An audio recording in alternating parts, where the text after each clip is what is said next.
testing the new C7 Corvette versus the BMW M3 Lime Rock Edition.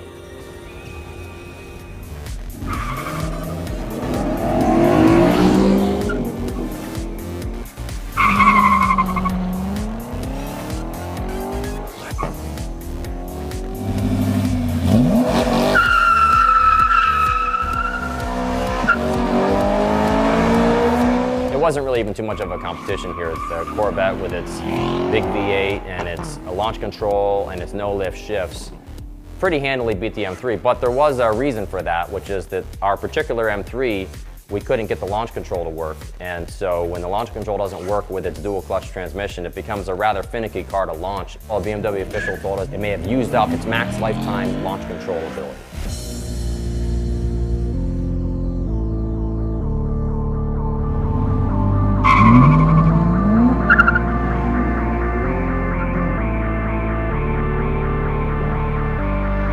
The Corvette was the better braker of the two, 99 feet from 60 versus 104, which is actually still pretty good for the M3. Both cars felt pretty good when they were doing their panic braking. The M3 has a really firm pedal, which usually I like that a lot, but in this case it was so firm that you can't really feel what the tires are doing. So I really kind of prefer the way the Corvette brakes versus the M3.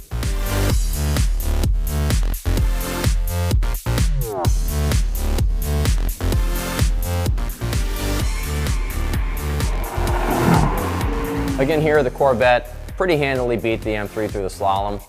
But what's interesting about it, although the Corvette was significantly quicker, the M3 feels terrific. I mean, the steering is very precise and it's just so natural.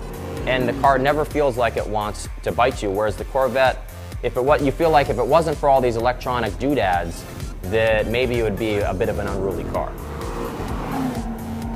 When it comes to the skid pad, the Corvette was the hands-down winner. I mean, it managed 1.05 G, whereas the M3 can only do 0.93. And the M3, it's a little bit heavier than the Vette, has a little bit less tire, and just lots of understeer. Really seemed like it couldn't find front grip around the skid pad. The M3 is an icon of this segment of sports car, and while this car is at the very end of its life cycle, the Corvette is just beginning its new life cycle. I think you're going to see a much better M3 when they come out with the next car. But this car still has amazing V8 sounds. It's a super high revving V8, shifts really quickly. It just can't quite compete with the new Corvette.